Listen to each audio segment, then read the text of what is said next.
నేరుగా దేవుని వాక్యంలోకి వెళ్దాం. బైబిల్ గ్రంథం ఉన్న వాళ్ళందరూ తెరిచి ప్రసంగి గ్రంథం 7వ అధ్యాయం 29వ వచనాన్ని చదువుకుందాం. ప్రసంగి గ్రంథం 7వ అధ్యాయం 29వ వచనాన్ని చదువుకుందాం. ఇది ఒకటి మాత్రము నేను కనుగొంటిని, ఏమనగా దేవుడు నరులను యథార్థవంతులుగా పుట్టించెను. కానీ వారు వివిధమైన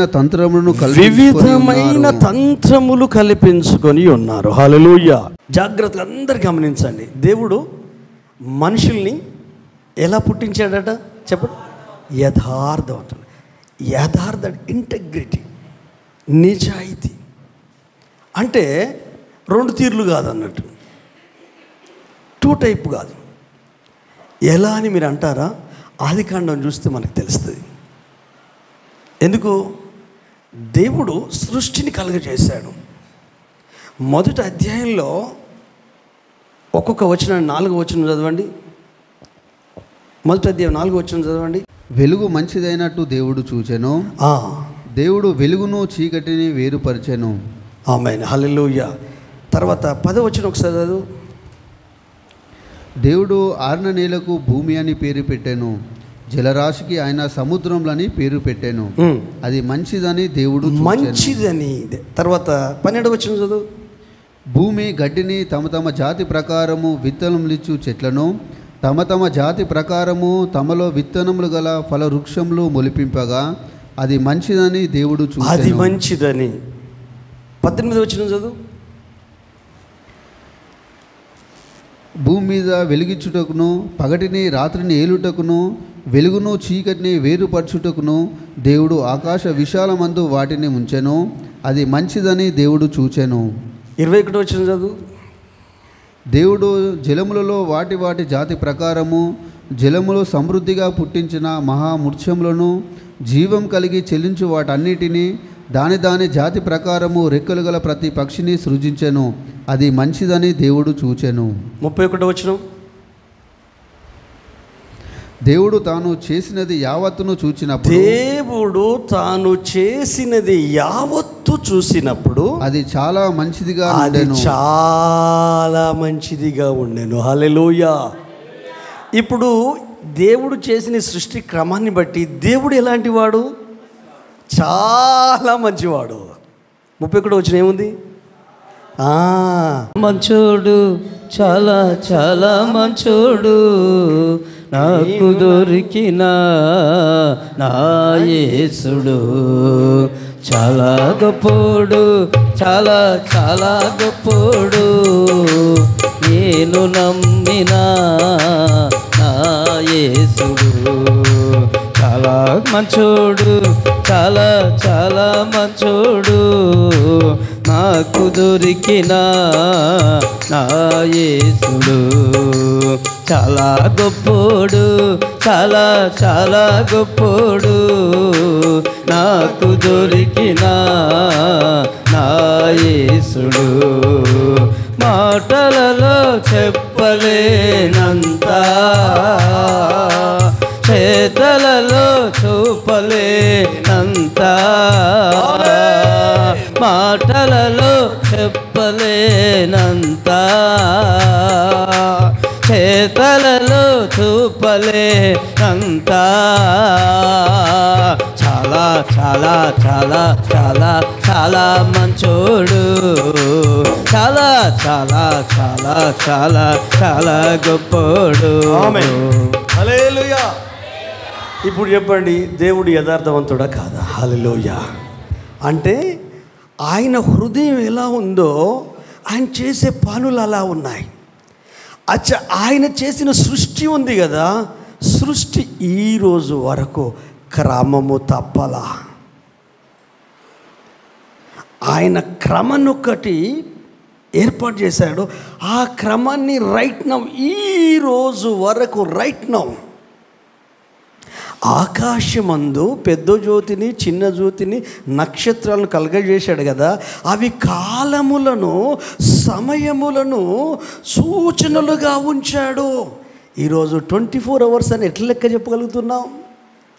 నెల రోజులని ఎట్లా లెక్క చెప్పగలుగుతున్నాం? 1 year అని ఎట్లా లెక్క చెప్పగలుగుతున్నాం? టైం ఎలా తెలుస్తుంది మనకు? హల్లెలూయా. ఎప్పుడైనా భూమి తన చుట్టూ తాను తిరుగుతుంది. ఎంత స్పీడ్లో అంటే ఇంచుమించు ఇప్పుడు పైన విమానం పోతుంటే అది స్పీడ్ పోయినట్టు అనిపిస్తుంది మనకు, కనే ఉన్నట్టు అనిపిస్తుంది. అంటే చాలా స్పీడ్ పోతే కదిలినట్టు కనిపించదు. ఈ భూమి అంత స్పీడ్తో తిరుగుతుంది కనుక కదలకుండా ఉన్నట్టు అనిపిస్తుంది. అసలు సృష్టి క్రమాన్ని చూస్తున్నప్పుడు అవి ఎప్పుడైనా దేవుడు నియమించిన క్రమాన్ని తప్పి బ్రతికాయా? నో.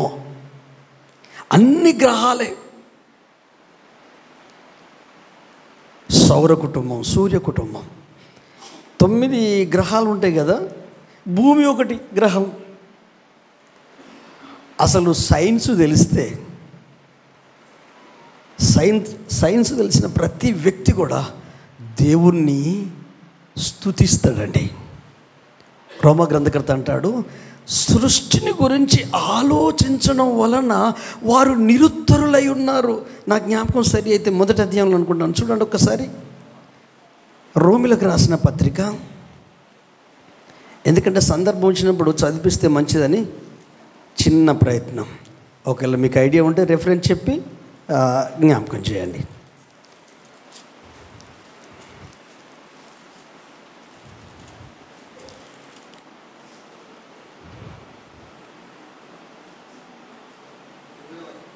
థ్యాంక్ యూ తమ్ముడు, చదువు.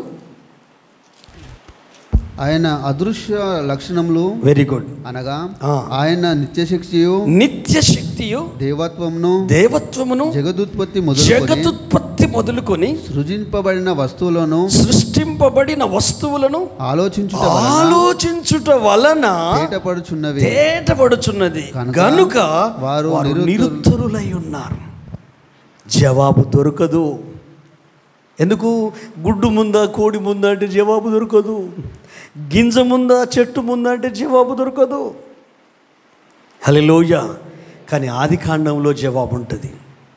ఫల వృక్షములు గల చెట్లు మొలిపించునుగా కంటే డైరెక్ట్ చెట్లకు ఫలాలు ఒకేసారి వచ్చేసాయి. హల్లెలూయా, హల్లెలూయా. అంటే ఈ సృష్టిని బట్టి దేవుడు ఎంత గొప్పోడో తెలుసు, ఎంత మంచోడో తెలుసు. కానీ ఈ సృష్టి లేకముందు దేవుడు ఒక మంచి పని చేశాడు. హల్లెలూయా. ఎహెజ్కేలు గ్రంథం 28వ అధ్యాయం 15వ వచనం నుండి 19 వరకు చదువుకుందాం. 15వ వచనం నుండి 19 వరకు చదువుకుందాం. 28వ అధ్యాయం. నీవు నియమింపబడిన దినము మొదలుకొని పాపం నీ యందు కనబడు వరకు, అవును, ప్రవర్తన విషయములలో నీవు యథార్థవంతుడుగా ఉంటివి. అయితే నీకు కలిగిన విస్తారమైన వర్తకము చేత లోపల నీవు అన్యాయం పెంచుకొని పాపం చేయుచు వచ్చితివి గనుక దేవుని పర్వతం మీద నుండకుండా నేను నిన్ను అపవిత్రపరిచితిని. ఆశ్రయంగా ఉన్న కేరూబు కాలుచున్న రాళ్ల మధ్యను నీ వికను సంచరింపవు. నిన్ను నాశనము చేస్తిని. నీ సౌందర్యం చూచుకొని నీవు గర్వించిన వాడవై నీ తేజస్సు చూచుకొని నీ జ్ఞానమును చెరుపుకొంటివి. కావున నేను నిన్ను నేలను పడవేసేదను, రాజులు చూచుచుండగా నిన్ను హేళన కప్పగించేదను. నీవు అన్యాయంగా వర్తకము జరిగించి కలగజేసిన విస్తార దోషముల చేత నీవు నీ పరిశుద్ధ స్థలమును చెరుపుకొంటివి గనక నీలో నుండి నేను అగ్ని పుట్టించేదను, అది నిన్ను కాల్చివేయును. జనులందరూ చూచుండగా దేశం మీద నిన్ను బూడిదగా చేసేదను. జనులలో నిన్ను ఎరిగిన వారందరూ నిన్ను గూర్చి ఆశ్చర్యపడుదురు. నీవు బొత్తిగా నాశనమై భీతికి కారణంగా ఉందువు. ఆమేన్, హల్లెలూయా.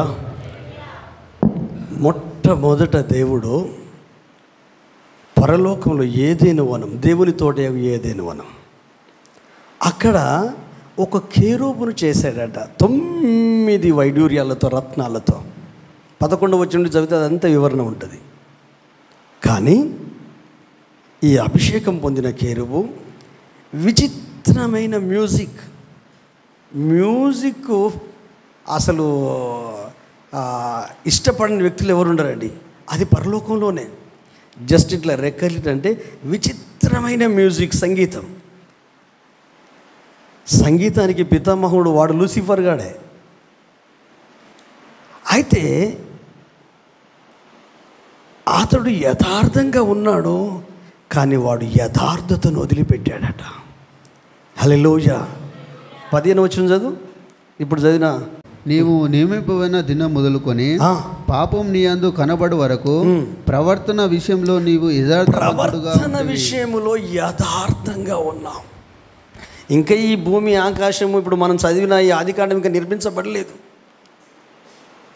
అక్కడ ఇది కాకముందు నిరాకారంగా శూన్యంగా చేయకముందు అక్కడ దేవుని తోట ఏదైనా వనములో ఒక వ్యక్తిని అభిషేకం పొందిన కేరుబుగా ఒక మంచి పొజిషన్లో దేవుడు ఉంచాడు. కాలుచున్న రాళ్ళ మధ్య ఉన్న కాలుడు, అభిషేకం కలిగిన వ్యక్తి, 9 రత్నాలతో ఒక స్పెషల్. అన్నిటికంటే ముఖ్యం ఏంటంటే ప్రవర్తన అంతటి విషయంలో యథార్థత. ఆమేన్. వీడు దేవుని సృష్టిని చూస్తున్నాడు. ఆదికాండంలో చేస్తున్నాడు. వాడు మూలకు పడిపోయింది కదా. వాంతో పాటు 3% ఒక 70% ఆ దేవదూతలు అంత మూలకు తోసివేయబడ్డారు కదా, పరలోకంలో తన్నివేయబడ్డారు కదా. వాడికి పోతే ఎక్కడ పోతలేదు. కాబట్టి వీడు ఏం చేస్తున్నాడు, ఎంతసేపు దేవుని మీదనే నిఘా. ఏం చేస్తాడంటే సృష్టిని చేశాడు. ఏం చేస్తాడు, పగలను రాత్రిని చేశాడు, వెలుగును చీకటిని వేరుపరిచాడు. నీళ్ళని ఆ జలంలో ఈ జలం వేరుపరచగా ఆరిన నీళ్ళు ఏర్పడింది.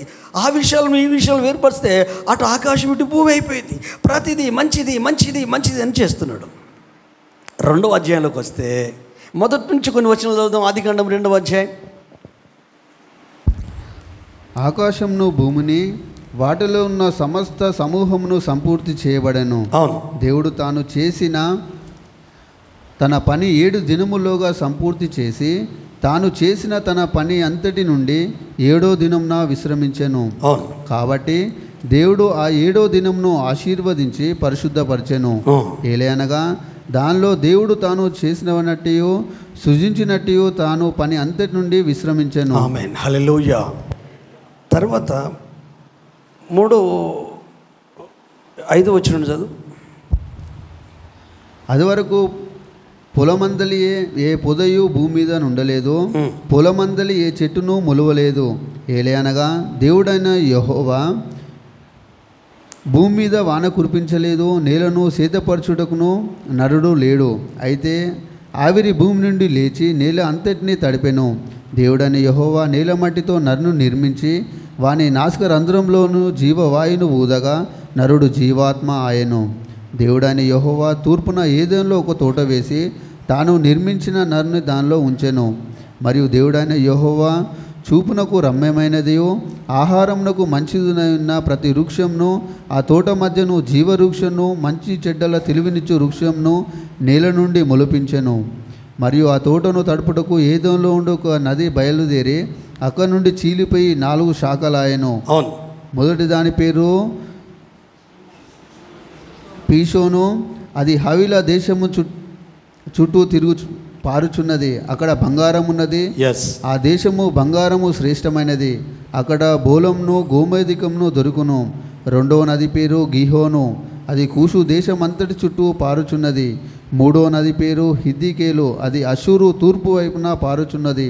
4వ నది యూఫ్రాటీసు. మరియు దేవుడైన యెహోవా నరుని తీసుకొని ఏదోని తోటను సేతపరచుటకును దాన్ని కాల్చుటకును దానిలో ఉంచెను.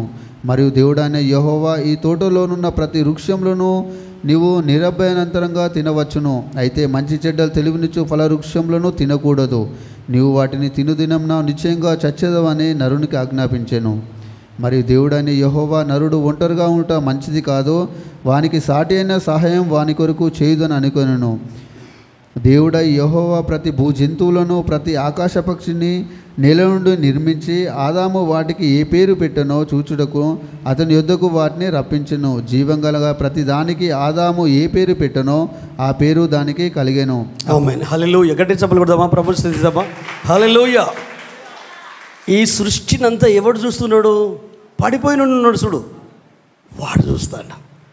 వాడు ఒకప్పుడు యథార్థవంతుడే, ఒక స్పెషల్. అయితే వాణ్ణి దేవుని పోలిక చొప్పున చేయలేదు, వైడ్రూయలతో చేశాడు. కానీ నేల మంటిని ఆవిరి తడిపితే ఆయన చేతులతో ఒక రూపాన్ని ఏర్పాటు చేసి నాసిక రంధ్రాల్లో ఊపిరిని ఊదితే నరుడు జీవాత్మ అయితే అతని కొరకు ఒక తోట వేసి ఆ తోటలో అతన్ని ఉంచి సేద్యపరచురా బాబు అని చెప్పి ఇంకేం చేశాడు? సృష్టి అంతటి మీద అధికారం ఇచ్చాడు. జంతువులన్నిటిని తీసుకొచ్చి పేర్లు నువ్వే పెట్టాలని చెప్పాడు. పేర్లు కూడా పెట్టేశాడు.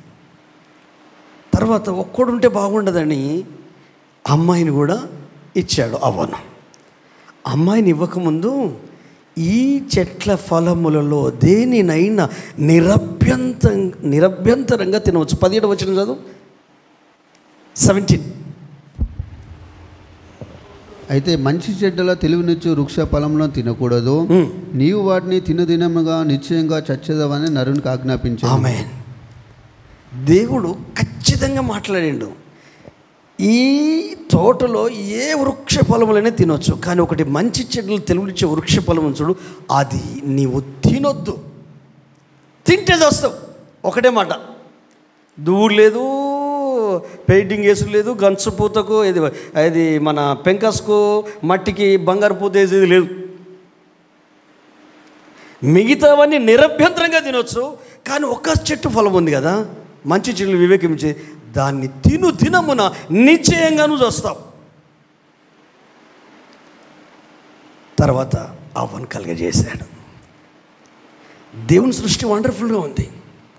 దేవుని స్వరూపమందు దేవుని పోలిక చొప్పున దేవుని వలె, అంటే దేవుడు యథార్థవంతుడు. అర్థం చేసుకోండి, నరులను యథార్థవంతులుగా పుట్టించెను, కానీ నరులు తంత్రములు కల్పించుకున్నారు. ఇక్కడ ఏ తంత్రం లేదు, ఏ మ్యాజిక్ లేదు, ఏ జిమ్మిక్ లేదు. అంత క్లారిటీగా ఉంది, కన్ఫ్యూజన్ లేదు. భూమి ఉంది వాస్తవమే, ఆకాశం ఉంది వాస్తవమే. ఆ ఏదైనా వనములో ఒక నది పుట్టింది, అది 4 శాఖలై వెళ్ళింది. ఒక్కొక్క ఏరియాకి వెళ్తూ ఉంటే అక్కడక్కడ ఆశీర్వాదాలు. హాయిగా ఉన్నాడు, పేర్లు పెట్టాడు, కాకుండా ఒంటరిగా ఉన్నాడు. ఆయనే కంగారు పడ్డాడు. గడనిద్ర కలిగజేసి ఎముకను తీసి ఆ ఎముకను స్త్రీగా మార్చి ఆయనకిచ్చాడు. హల్లెలూయా. ఆదాం అంటాడు కదా, నా ఎముకలో ఎముక, నా మాంసంలో మాంసము, ఇది నరునిలో నుండి తీయబడింది కనుక నారి. కల్మషం లేకుండా పసిపిల్లల్లాగా ఉన్నారు, కళ్ళ కప్పడం లేని పసిపిల్లలు. ఎందుకంటే యథార్థత ఎలా ఉన్నారో అలా ఉన్నారు, అంతే. వాళ్ళకి ఏం తెలియదు. వీళ్ళని పుట్టించినప్పుడు, వీళ్ళని కలగజేసినప్పుడు వాళ్ళకి ఏం తెలియదండి. ప్రసంగి గ్రంథకర్త ఆత్మ అనుభవంతో చెప్తున్నాడు. 29వ వచనం మరలా ఒకసారి చదవండి, ఎందుకంటే కొన్ని విషయాలు మాటి చదివితే మన మైండ్లో ఫిక్స్ అయిపోతుంది. 7వ అధ్యాయం 29వ వచనం. ఇది ఒకటి మాత్రము నేను కనుగొంటిని, ఇది ఒకటి మాత్రము నేను కనుగొంటిని. ఏమనగా దేవుడు నరులను యథార్థవంతులుగా పుట్టించాడు, కానీ వారు వివిధమైన తంత్రములు కల్పించుకొని ఉన్నారు. అంటే యథార్థతను కోల్పోయారు. మీకు అర్థమయ్యే భాషలు చెప్పాలంటే నిజాయితీని పక్కకు పెట్టారు. హల్లెలూయా. కానీ ఈ ఫస్ట్ ఫ్యామిలీ, ఈ సృష్టి అంత యథార్థంగా ఉంది, దేవుని మహిమకు ప్రతిబింబంగా ఉంది, దేవుని సన్నిధికి ఆలవాలంగా ఉంది. సృష్టి గురించి మనం చదువుకున్నాం కదా, జగదుత్పత్తి మొదలుకొని ఆయన దైవిక శక్తి, ఆ సృష్టించబడిన ప్రతి దాన్ని వివేచించుట వలన నిరుత్తరులై ఉన్నారు. ఏం జవాబు చెప్పలేరు. ఇప్పుడు న్యాచురల్ ఫ్రూట్స్కు సీడ్కు తేడా ఉంటుంది కదండి, నాటుకోడికి బయలేరు కోడికి తేడా ఉంటుంది కదండి. ఎక్కువ ఏ కోడిని ఇష్టపడతారండి?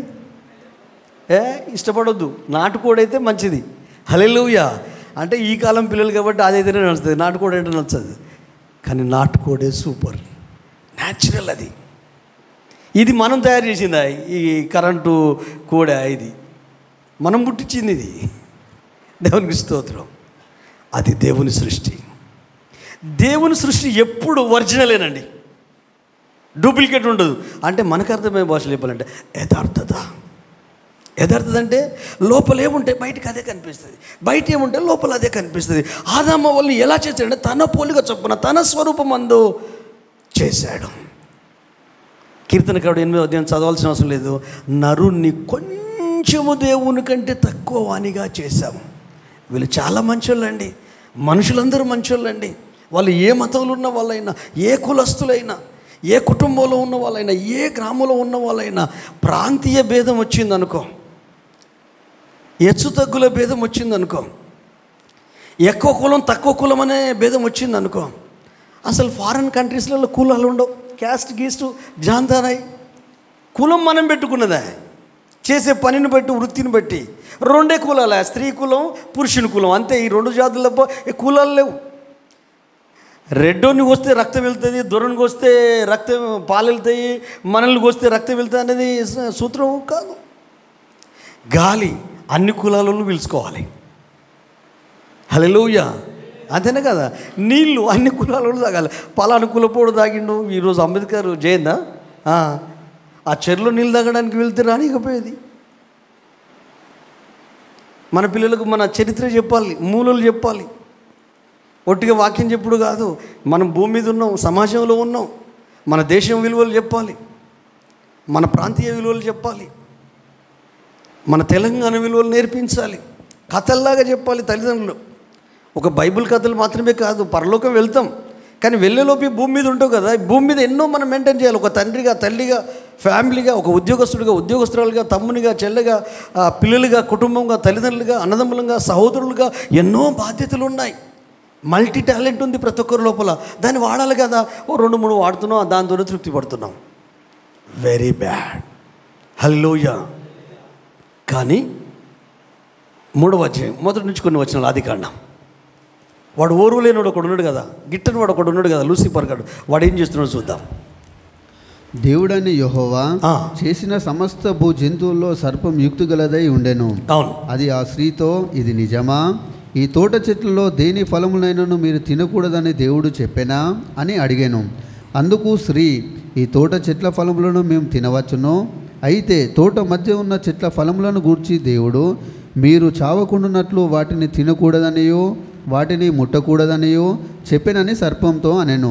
తర్వాత ఆదాముకు చెప్పిన మాట చదువు, 17వ వచనం అది చదువు. తర్వాత ఇప్పుడు అవ్వ చెప్పిన మాట కూడా చదువు ఈ అధ్యాయం. అయితే మంచి చెట్టుల తెలివినిచ్చు ఫల వృక్షంలో తినకూడదు, నీవు వాటిని దినమున నిశ్చయంగా చచ్చేదమని నరునికి ఆజ్ఞాపించాను. ఎంత ఖచ్చితంగా ఉంది. ఇప్పుడు అవ్వేం చెప్తుంది చదువు.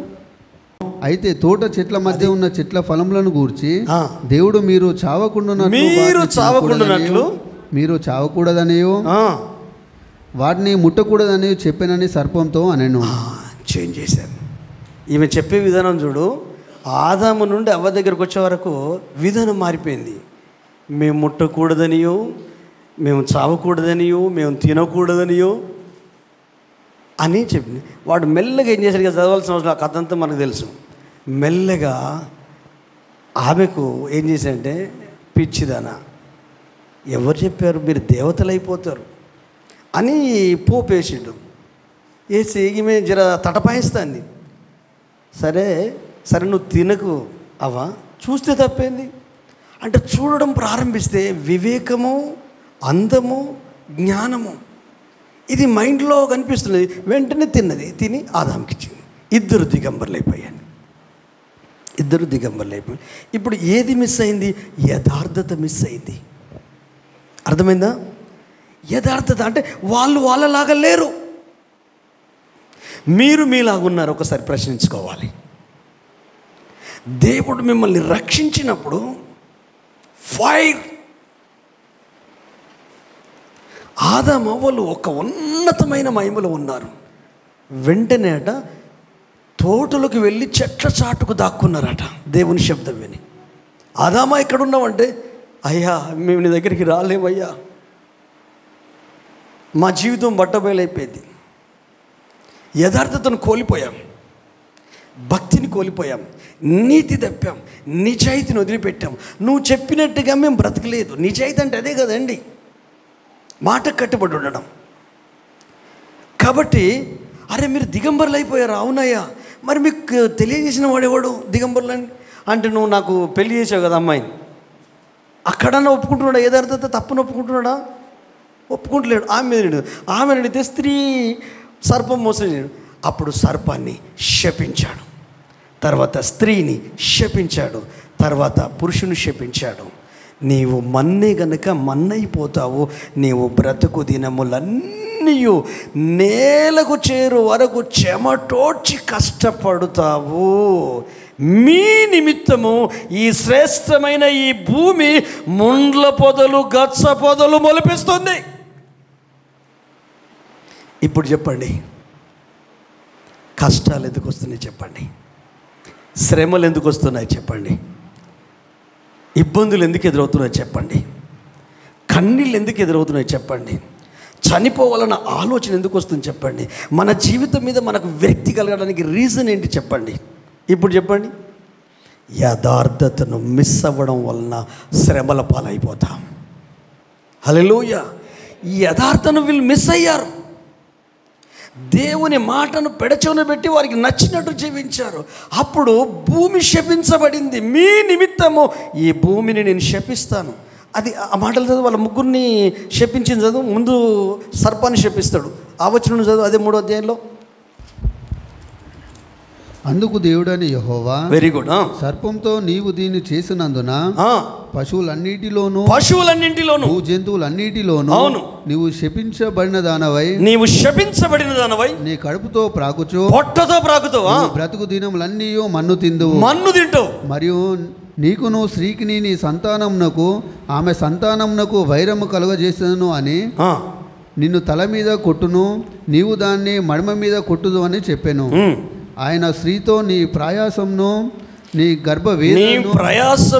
గర్భవేదనను మిక్కిలి హెచ్చిస్తాను, వేదనతోను పిల్లలను కందువు, వేదనతోను పిల్లల్ని కంటావు, భర్త ఎడల నీకు వాంఛ కలుగును, నీ భర్త ఎడల నీకు వాంఛ కలుగుతుంది, నిన్ను ఏలునని చెప్పాను.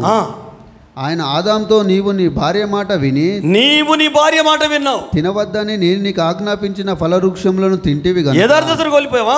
నీ నిమిత్తము నేల శపింపబడి ఉన్నది, నీ నిమిత్తము నేల శపించబడింది. ప్రయాసంతోనే నీవు బ్రతుకు దినములన్నీ గడుపుతావు. అది ముండ్ల తుప్పలను గచ్చ తుప్పలు మొలిపిస్తుంది. పొలంలోని పంట తిందువు. నీవు నేలను తిరిగి చేరు వరకు, నువ్వు నేలకు తిరిగి చేరు వరకు నీ ముఖము చెమట కార్చి ఆహారం తిందువు.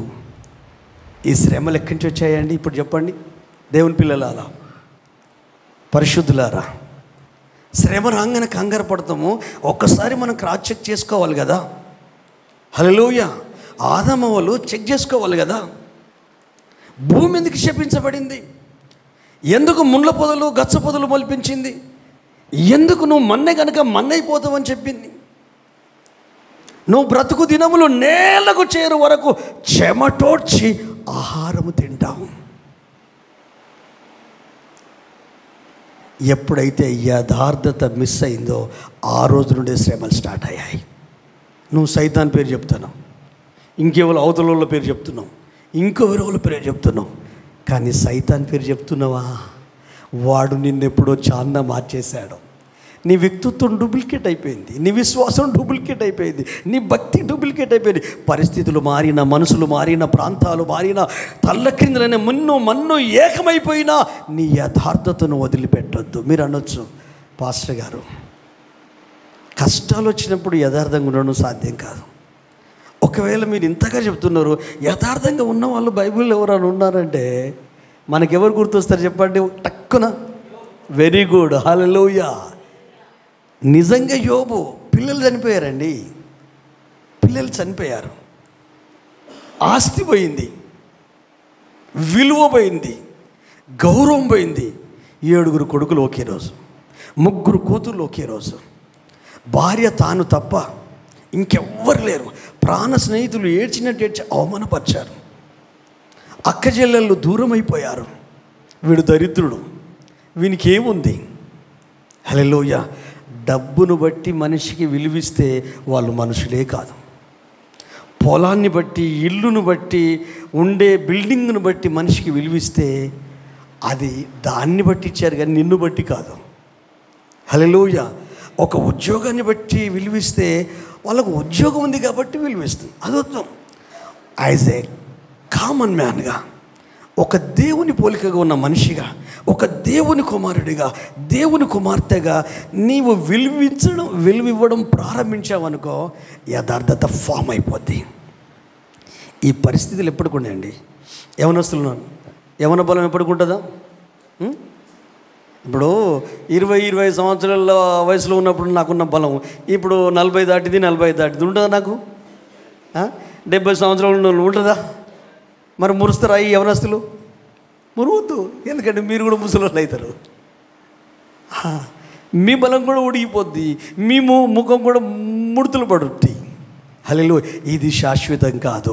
ఆరోగ్యం శాశ్వతం కాదు, డబ్బు శాశ్వతం కాదు, ఇల్లు శాశ్వతం కాదు, అధికారం శాశ్వతం కాదు, గౌరవం శాశ్వతం కాదు, పేరు ప్రఖ్యాతులు శాశ్వతం కాదు. శాశ్వతము కాని వాటి వరకు ప్రాకులాడుతూ వాటిని పొందడం కొరకు వెంపర్లాడుతూ ఉంటారు. కానీ దేవుడు శాశ్వతుడు. హల్లెలూయా. ఆయన ప్రేమ శాశ్వతము. ఆయన ఇక్కడ అక్కడ మనతోనే ఉంటాడు. ఆయన అండర్స్టాండింగ్, ఆయన కొలమానము, ఆయన చూసినట్టుగా ఆయన మనల్ని ఏ విధంగా చూస్తాడో ఆ విధంగా చూడడం ప్రారంభించాలి. ఫ్రెండ్స్ ఏడ్చారు, కానీ మెల్లగా ఒరేయ్ నేను నీ క్లోజ్ ఫ్రెండ్ని కదరా, ఒకే రోజు ఇంతమంది చనిపోయారంటే మామూలు విషయం అరా? నీకు శత్రువులు ఎవరు లేరు? లోపల రహస్యంగా నువ్వేదో పాపం చేసావు. ఒట్టిగానైందా వనికిట్లా? ఒట్టిగానైందా? ఒట్టిగానే అప్పుల పాలైపోయాడా? ఒట్టిగానే ఇల్లు అమ్ముకున్నాడా? అదే వాస్తవం కాదు. యథార్థతను పరీక్షిస్తున్నాడేమో దేవుడు, నిజాయితీని పరీక్షిస్తున్నాడేమో దేవుడు. శ్రమలలో నీ యాటిట్యూడ్ ఏంటి, నీ ప్రవర్తన ఏంటి, నీ హృదయం ఏంటి టెస్ట్ చేస్తున్నాడేమో. ఫ్రెండ్స్ అర్థం చేసుకోకపోతే ఎట్లుంటుందండి? భార్య అర్థం చేసుకోకపోతే ఇంకెంత ఘోరంగా ఉంటుందండి? పిల్లలు అర్థం చేసుకోకపోతే ఇంకెంత భయానకం ఉంటుందండి? సొంత అక్కచెల్లెలను అర్థం చేసుకోకపోతే ఇంకెంత దారుణం ఉంటుందండి? ఎంత నష్టము కష్టం అంటే బైబిల్ చెప్తుంది, యోబు యథార్థవర్తనుడు, చెడుతనమును విసర్జించిన వాడు, యెహోవా యందు భయభక్తులు కలిగిన వాడు. 6వ వచనం చదవండి, 1వ అధ్యాయం యోబు గ్రంథం. దేవదూతలు యెహోవా సన్నిధిని నిల్చుటకై వచ్చిన దినమొకటి తటాస్థించెను. ఆ దినమున అపవాది అగువాడు వారితో కలిసి వచ్చెను. యెహోవా నీవు ఎక్కడి నుండి వస్తువని వారిని అడగగా, అపవాది భూమి మీద ఇటు అటు తిరుగులాడుచు అందులో సంచరించుతూ వచ్చితునని యెహోవాకు ప్రత్యుత్తరం ఇచ్చెను. అందుకు యెహోవా నీవు నా సేవకుడైన యోబు సంగతి ఆలోచించితివా? యోబు సంగతి ఆలోచించావా? అతడు యథార్థవంతుడును. యథార్థవంతుడు. హల్లెలూయా. యథార్థవంతుడా, భక్తిగల్లోడా? అయ్యా జరాగు, నీ మాటలు ఆపు, ఇంకెవరికైనా చెప్పు. మనుషుల గురించి నాకు తెలుసు, భక్తుల గురించి, దేవుని పిల్లల గురించి. చుట్టూ కంచె వేసావు, కంచె తీసి 10 మంది కొడుకులు ఇచ్చావు, కొడుకులను లాక్కుంటా నేను. ఆస్తి కుబేరుడు కదా తూర్పు దేశంలో, ఆస్తి అంతా కర్పూరంలాగా కరిగించేస్తా, ఒంటెలను లాక్కుంటా, ఎడ్లను లాక్కుంటా, సమస్యను లాక్కుంటా, చివరికి అతని ఆరోగ్యాన్ని కూడా తీసివేస్తా. చూద్దాం. డీల్. ఛాలెంజ్ అంటే ఛాలెంజ్. ఇద్దరు ఛాలెంజ్ చేసుకున్నారు. ఎవరెవరు ఛాలెంజ్ చేసుకున్నారు? జర గుర్తుపెట్టుకోండి, మీ మీద సాతాను గాడు గొప్ప హోప్స్ పెట్టుకున్నాడు దేవుని దగ్గర. నువ్వు అంటున్నావు కానీ వీళ్ళు కరెక్ట్ కాదు, కొన్ని కష్టాలు వచ్చినాక చూడు వాళ్ళు అసలు రంగు బయటపడుతుందని చెప్తాడు. యోబు అసలు రంగు బయటపడుతుందని చెప్తున్నాడు. కానీ అన్నీ పోయినా బట్టలు చెప్పుకున్నాడు, బూడిద పోసుకున్నాడు, యథార్థతను వదిలిపెట్టలేదు. కానీ యెహోవా ఇచ్చెను, యెహోవా తీసుకొనెను, యెహోవా నామమునకు మహిమ కలుగునుగాక. ఇది ఈజీ, చప్పలు కొట్టుడు ఆమెనాడు చాలా ఈజీ, అలవాటైపోయింది మనకు. మిమ్మల్ని తప్పడతలేను, కానీ నీకొచ్చిన ప్రతి దాంట్లో నీ యథార్థతను కాపాడుకో. నీకొచ్చిన కష్టంలో, శ్రమలో నీ ఒరిజినల్ వ్యక్తిత్వం ఏదైతే ఉందో అది డివేట్ అయిపోతుంది. అసలు నువ్వు కాదు, అది నీ మనస్తత్వమే కాదు, నీ వ్యక్తిత్వమే కాదు. కానీ అవన్నీ తీసుకొని పోతే వానికి సైతానికి అర్థమైపోయింది, ఓహో 10 మంది కొడుకులే వీని బలం అనుకున్నాను, ఓహో అక్కజెల్లలే బలం అనుకున్నాను, క్లోజ్ ఫ్రెండ్సే బలం అనుకున్నాను, ఈ ఒంటెలు ఎడ్లు గొర్రెలే బలం అనుకున్నాను, వాని ఒళ్ళు వాని ఆరోగ్యమే బలం అనుకున్నాను, అన్నీ తీసేశాడు. తల్లి గర్భం నుండి దిగంబరిగా వచ్చాను, దిగంబరిగా వెళ్తాను, యెహోవా ఇచ్చెను, యెహోవా తీసుకొనెను, యెహోవా నామమునకు స్తుతి కలుగునుగాక. చెప్పగలుగుతామండి. చెప్పగలిగే స్థాయికి మనం ఎదగగలగాలి. ఎదగాలంటే ఒకే రోజు రాదు, చిన్న వాటితోనే స్టార్ట్ కావాలా. అవమానం జరిగింది, భరించాలా. నిందొచ్చింది, ఓర్చుకోవాలా. దూషించారు, ఓర్చుకోవాలా. అర్థం చేసుకుంటలేరు, అపార్థం ఓర్చుకోవాలా. కానీ ఈ హృదయం, ఈ మనసు డిస్టర్బ్ కావద్దు. ఏదైతే ఒరిజినల్ కోర్ ఏదైతే ఉందో అది డిస్టర్బ్ అవ్వద్దు. ఆ వ్యక్తిత్వం ఏదైతే ఉందో అది డిస్టర్బ్ అవ్వద్దు. నిన్ను ఏ విధంగా రక్షించి ఒక ప్రత్యేకమైన వ్యక్తిగా పరిశుద్ధపరిచి తన కుమారుడిగా, కుమార్తెగా తన పోలికలో నిన్ను చేసుకొని తన రూపాన్ని, తన స్వభావాన్ని, తన గుణగణాలు, తన వ్యక్తిత్వాన్ని నీకు ఆపాదించి నీవు నా కుమారుడవు, నేడు నేను కని ఉన్నాను అని చెప్పిన ఆ దేవుడు మనల్ని ఘనపరచాలంటే ఆ హోప్ ఆయన కలిగించాల. సైతాన్ గాడు చేస్తాడండి యథార్థతను వాడు డిస్టర్బ్ చేస్తాడు. ఎక్కువ యథార్థత ఎక్కడ మిస్ అయితే తెలుసా? మాటలు బాగానే ఉంటాయి, చేతులు బాగానే ఉంటాయి, ఏదన్నా విషయాలు వచ్చేసరికి యథార్థత దెబ్బతింట. యథార్థత పరిస్థితులు ఎలానన్నా ఉండనివ్వు, యోబుకున్న పరిస్థితి నీ లైఫ్లో ఉండనివ్వు, కానీ హృదయంలో ఉన్న యథార్థతను తాకట్టు పెట్టొద్దు, అస్సలు తాకట్టు పెట్టు. 8వ వచనం కూడా చదవండి, 2వ అధ్యాయం 8వ వచనం చదవండి.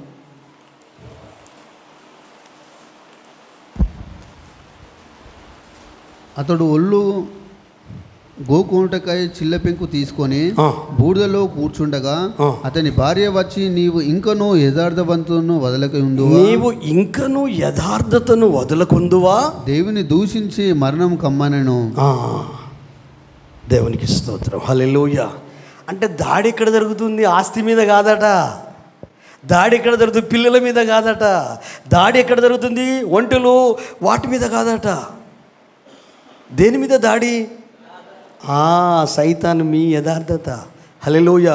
ఓ 10 లక్షలు మీ చేతికి వచ్చినాయి అనుకో, నువ్వు దశమభాగం తీసుకెళ్ళావు అనుకో, దాని అర్థం ఏంటిది? యథార్థత టచ్ చేస్తున్నాడు.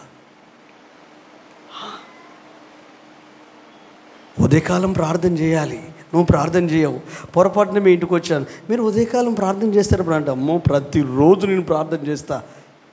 అయితే వాళ్ళ భార్య చూస్తుంది, వాళ్ళ పిల్లలు చూస్తాను, మా డాడీ ఎప్పుడు ప్రార్థన చేయడు కదా, ఆయన పాస్టర్ ఏం చెప్పినా నమ్ముతలే, ఎందుకంటే పాస్టర్కి విశ్వాసం ఎక్కువ మా మీద. అంటే ఏది మిస్ చిన్నదే కావచ్చు. ఇప్పుడు ఉదాహరణకు ఎవరి గురించి చెప్పడం ఎందుకు, నా మీదనే పెట్టుకొని చెప్పుకుంటా. నేను టీవీలో వాక్యం చెప్తున్నా, హల్లెలూయా. వాక్యం విన్నప్పుడు మన ఏరియాలో ఉన్న వాళ్ళు కొంతమంది పరిచయం అయ్యారు. అందులో కిరాణా షాపులు కూడా పరిచయం అయ్యారు. వాళ్ళ దగ్గరికి వెళ్ళి నేను సామాన్ తీసుకున్నా. అప్పుడు కొత్తగా వచ్చింది 500 నోటు.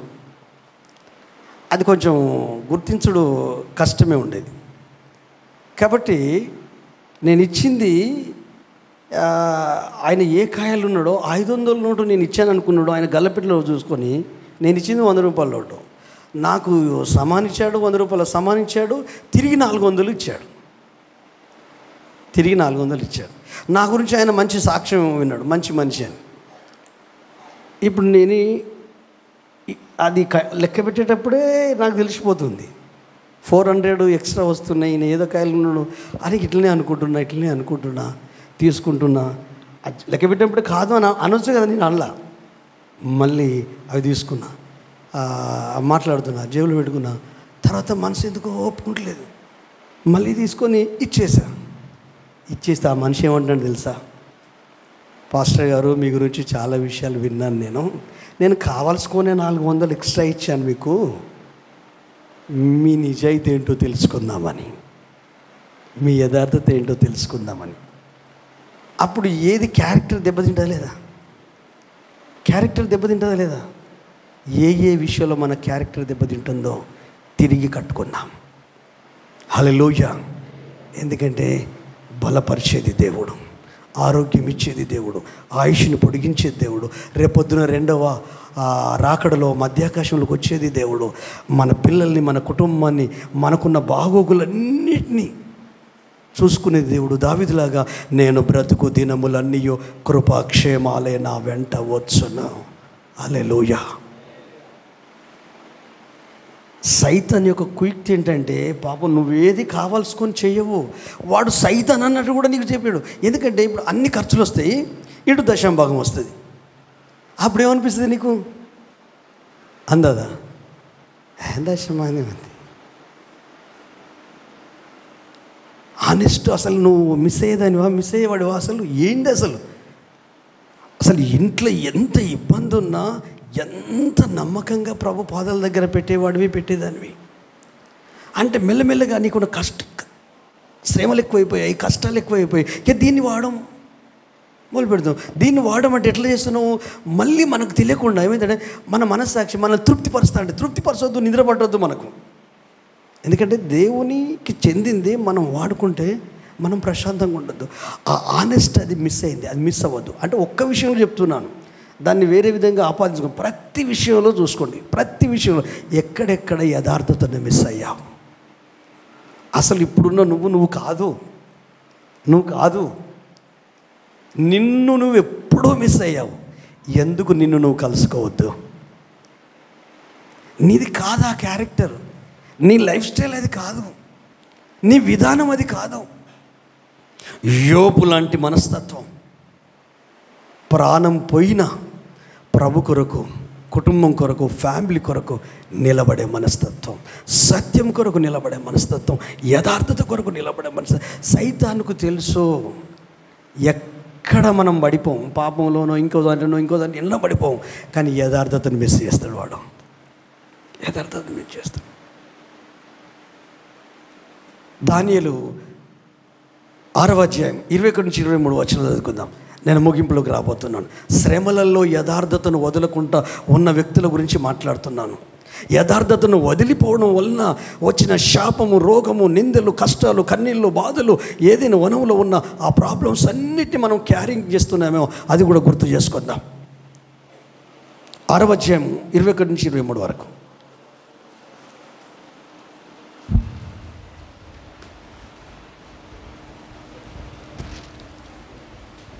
దానియేలు గ్రంథము 6వ అధ్యాయము 21 to 23 వరకు. అందుకు దానియేలు, రాజు చిరకాలము జీవించును గాక. నేను నా దేవుని దృష్టికి నిర్దోషిని గనుక ఆయన తన దూతను పంపించి సింహంలో నాకు ఏ హాని చేయకుండా వాటి నోళ్ళు మూయించెను. రాజా, నీ దృష్టికి నేను నేరము చేసిన వాడను కాను గదా నేను. రాజు ఇందును గూర్చి అతి సంతోషభరితుడై దానియేలును గుహలో నుండి పైకి తీయుడని ఆజ్ఞయ్యగా బంట్రౌతులు దానియేలును బయటికి తీసిరి. అతడు దేవుని యందు భయభక్తులు గలవాడైనందున అతనికి హానియో చేయలేదు. ఆమేన్. హల్లెలూయా.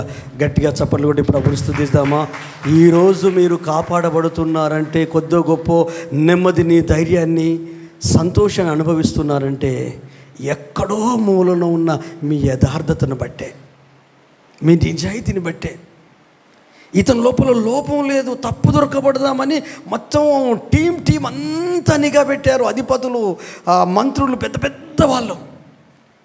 దేవుని విషయంలో తప్ప, దేవుణ్ణి ప్రేమించే విషయంలో, దేవుణ్ణి ఆరాధించే విషయంలో, దేవుని కొరకు జీవించే విషయంలో, దేవుని కొరకు బ్రతికే విషయంలో, యథార్థంగా బ్రతికే విషయంలో తప్ప అతనిలో ఏ తప్పు దొరకబట్టలేమని కుయుక్తితో, చెడ్డ గుణంతో, మేలులేక, ఆ క్షేమాన్ని కాంక్షించలేక, ఆ అభివృద్ధిని చూసి ఓర్చుకోలేక, అధికారాన్ని, హోదాను చూసి ఓర్చుకోలేక, ఎవరికి లేని ఘనత ఈ వ్యక్తికి ఉన్నది, ఎవరికి లేని ఆధిక్యత ఈ వ్యక్తికి ఉంది రాజు దగ్గర, ఇంతగా ఉంది కనుక వీళ్ళందరూ ఒకటైపోయి ఏం చేశారు?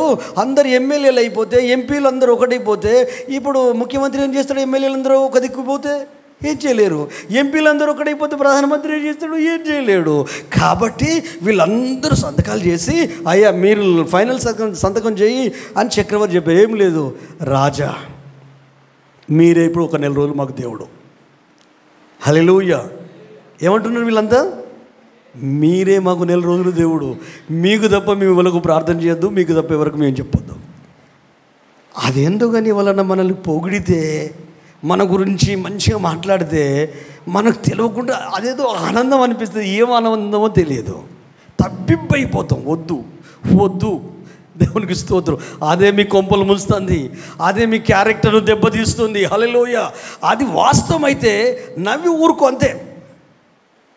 అది నిజంగా వాస్తవం అయితే ఓకే, నో ప్రాబ్లం. నేను జనరల్గా అలా జీవిస్తున్నా, అది నీకేదో గొప్పగా అనిపిస్తుంది, అది నీ అభిప్రాయం. కానీ నువ్వు పొగిడినందుకు నేను ఒప్పిపోను, నన్ను డిగ్రేడ్ చేసినందుకు నేను తగ్గిపోను. నాదేందో నాకు తెలుసు, నా వ్యక్తిత్వం ఏందో నాకు తెలుసు అని ఒక ప్యారలల్గా ప్రాబ్లం ముందుకెళ్ళగలుగుతాం. అయితే రాజు అలా కాదు. ఏం చేశాడు తెలుసా? ఓకే మొత్తం చాటింపు చేస్తే శాసనము రాజు దగ్గర నుంచి బయలుదేరిందని తెలిసిన యథాప్రకారంగా మేడగది మీదికి మిద్దె మీదికి వెళ్ళి రోజుకు ముమ్మారు ప్రార్థన చేశాడు. ఏంటంటే అలాగూ రాజుకు తప్ప ఇంకెవరైనా ఏ దేవతకైనా ఏ దేవునికైనా ప్రార్థిస్తే వాడు బ్రతికుండగానే సింహాల బోల్లో వేయబడాలి.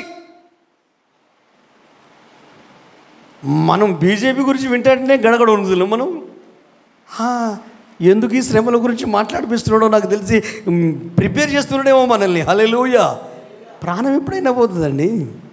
హల్లెలూయా. చిన్న షార్ట్ మెసేజ్ పెట్టాను నిన్న.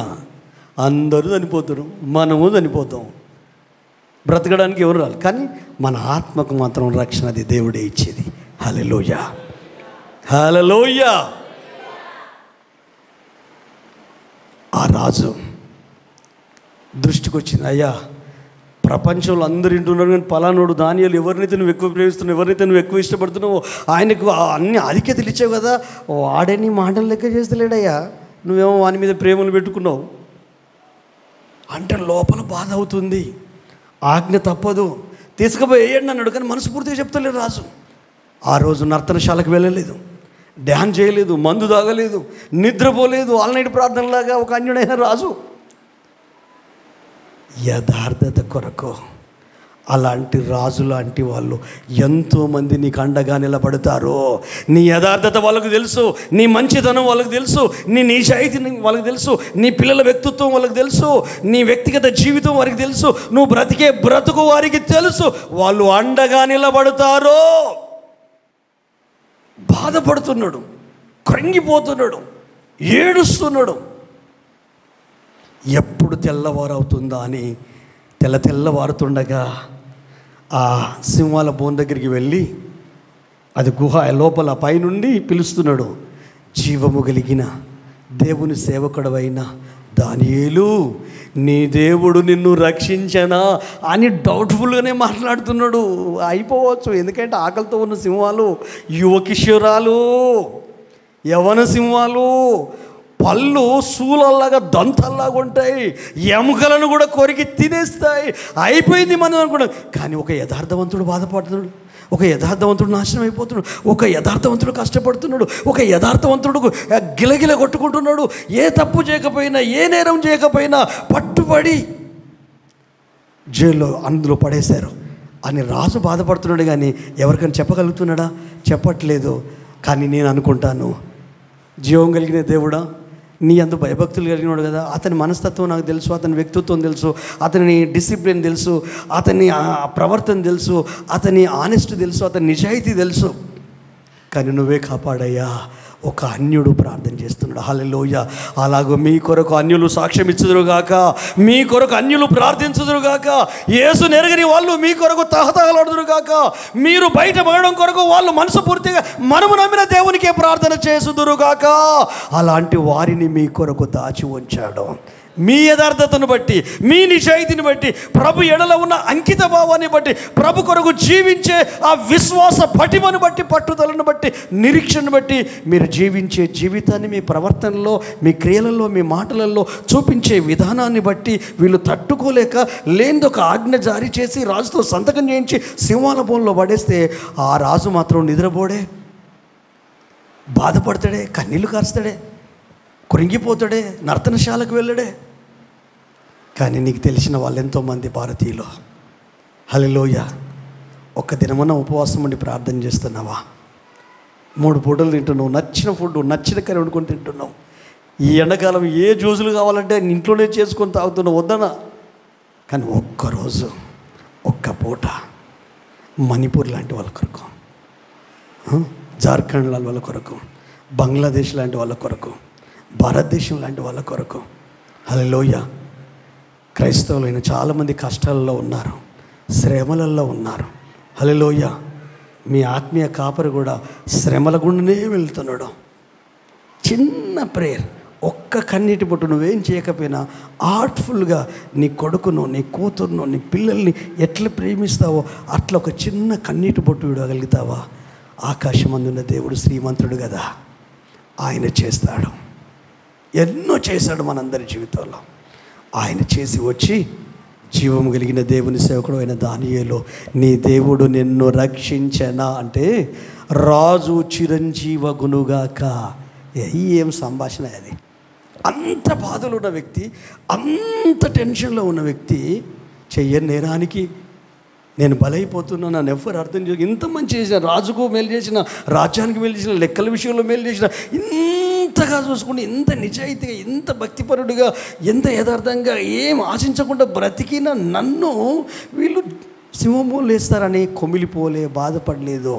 ఎందుకంటే బైబుల్ చెప్తుంది, నీతిమంతునికి కలుగు ఆపదలు అనేకములు, అయినను యెహోవా వాటన్నిటిలో నుండి తప్పిస్తాడు. మనుషుల్లాగా ఆ శ్రమలోకి నెట్టేయడు. ఆ శ్రమలలో తోడుండి మనసును గట్టిపరిచి నీకు పాఠం నేర్పించి మెల్లగా బయటికి లాగుతాడు. హల్లెలూయా. నేను అనుకుంటాను ప్రశాంతంగా మనోడు నిద్రపోవచ్చు. సింహం పిల్లలన్నీ పిల్లి పిల్లల్లాగా పక్కకు వచ్చి పడుకుంటే చూడు, మన ఇంట్లో ఉన్న పుష్కాట్లో వెచ్చగా ఉంటుంది, అట్లా పడుకున్నట్టున్నాయి ఇవి. హల్లెలూయా. కానీ రాజు అలికిరి శబ్దం వినగానే వెంటనే, రాజా నీకు చెప్పలేదా రాజా, అసలు నేను నిజాయితీ పరుని, యథార్థం, నా దేవుడు గొప్పడు అటు ఇట్లా అంటున్నాడా? లేదు. రాజు చిరంజీవగునుగాక, నా దేవుని దృష్టికి నేను నిర్దోషిని గనుక తన దూతను పంపించాడు, పరలోకము నుండి సింహాల నోర్లను మోయించాడు. హల్లెలూయా. యథార్థతను వదిలిపెట్టాడా దానియేలు? ఇంతెందుకు, యోసేపు యథార్థతను వదిలిపెట్టాడా? యోసేపును బట్టే ఇల్లు దీవించబడ్డది, యోసేపును బట్టే పోతిఫర్ కుటుంబం దీవించబడింది, యోసేపును బట్టే అడిగిపెట్టిన ప్రతి స్థలము, ఇంట్లో బయట అంత దీవించబడింది. కానీ ఆ యోసేపు, దీవించబడిన యోసేపుని తీసుకుపోయి గంజి రూములో 2 సంవత్సరాలు కటకటాలను వేశారు, చెయ్యని నేరానికి నింద మోపారు. కానీ యథార్థత ఏమైపోద్ది? మంచి ఎప్పుడైనా గెలుస్తుంది, చెడు ఓడిపోతుంది. నిజాయితీకి బలం ఉంటుంది, నిజాయితీ ధైర్యంగా ఉంటుంది. గెలిచి తీరింది. ఆ జైల్లో నుండి డైరెక్ట్ సింహాసనం మీదకే వెళ్ళాడు. హల్లెలూయా. యోసేపు, దేవుని బిడ్డలారా, ప్రభుని నమ్ముకున్నందుకు ఈ కష్టాలు, ఆయన మార్గంలో ఉన్నందుకు ఇబ్బందులు, అది ఏ రూపంలో ఉన్నా, భర్త రూపంలో ఉన్న, భార్య రూపంలో ఉన్న, పిల్లల రూపంలో ఉన్న, సంఘస్థుల రూపంలో ఉన్న, అనారోగ్య రూపంలో ఉన్న, అప్పుల రూపంలో ఉన్న, అపార్థాలు, అది ఏ రూపంలో ఉన్నా, ఒరిజినల్ ఒక వ్యక్తిత్వం దేవుడు మనకిచ్చాడే, అది డమ్మీగా అబద్ధం, పరీక్ష. హల్లెలూయా. యోబులాగా కాపాడుకోవాలి, యోసేపులాగా కాపాడుకోవాలి, దావీదులాగా కాపాడుకోవాలి. దావీదు నా హృదయానుసారి.